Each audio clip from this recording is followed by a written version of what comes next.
Maintenant, on peut aller encore plus loin et gagner vraiment beaucoup de temps. Je vous donne un exemple.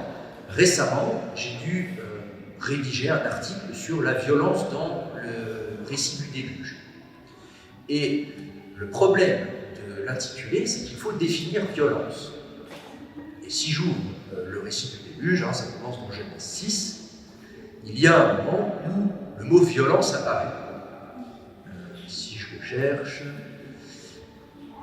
Voilà. La terre était pervertie aux yeux de Dieu, la terre était pleine de violence. Comment je définis ce terme? Eh bien, une simple petite recherche, où j'ai fait un clic droit, recherche, me permet de voir toutes les origines, toutes les utilisations du mot violence dans la Bible. Donc c'est la Hamas, c'est pas comme le Hamas, c'est Hamas, ça s'écrit pas pareil. Et là, je vois toutes les occurrences du mot dans toute la Bible. Je vois les usages qui en sont faits.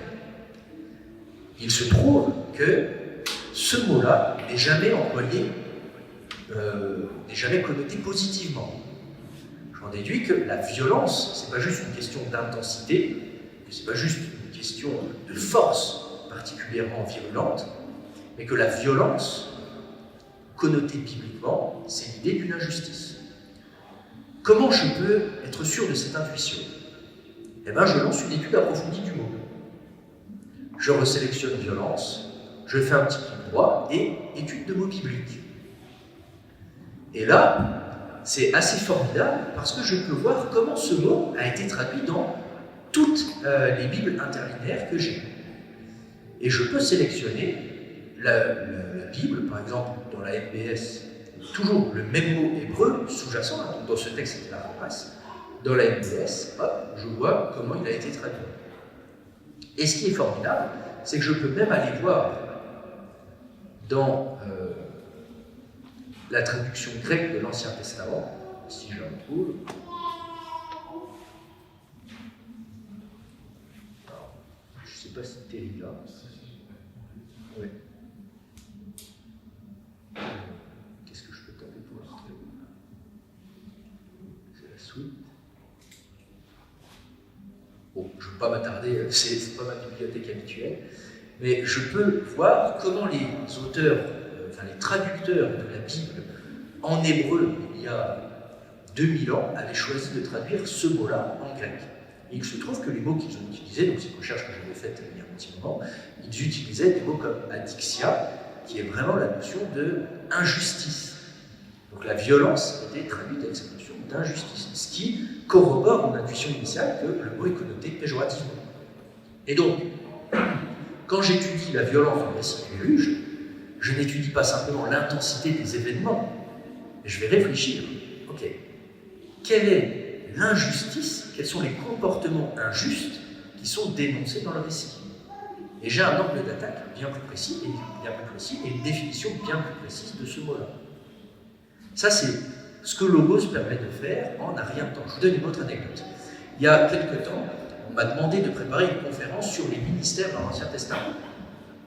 Donc, les ministères dans l'Ancien Testament, c'est passionnant, et il se trouve que l'un des ministères qu'on oublie parfois, roi, prêtre, prophète, on y pense régulièrement, mais c'est celui d'Ancien. Et Zaken, on oublie.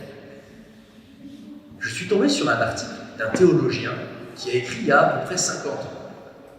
Et lui avait pris son texte en hébreu, toutes les occurrences de ce mot ancien dans la Bible hébraïque, et l'avait comparé avec toutes les occurrences, toutes les traductions, avait comparé toutes les traductions du mot ancien dans le grec, pour voir quel était l'équivalent de ce mot-là.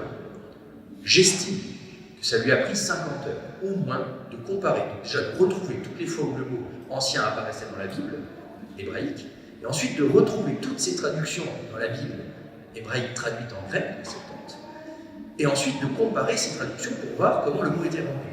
Je pense au moins 50 heures s'il est efficace et qu'il connaît bien sa Bible.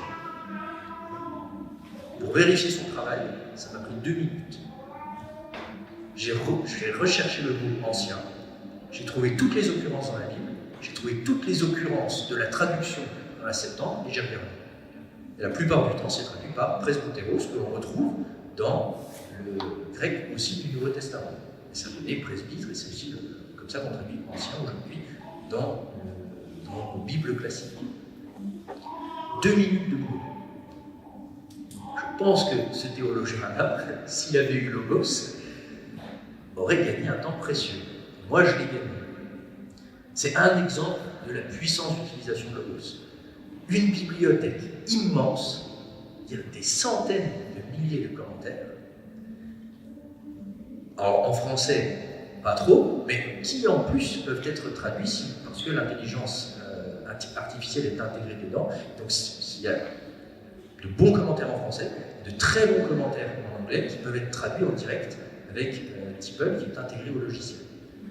Donc, une base de données immense et en plus un système d'exploitation sous-jacent qui permet aux informations de se regrouper entre elles et de faciliter grandement vos recherches et votre approfondissement du texte. C'est ça l'essence même de Logos.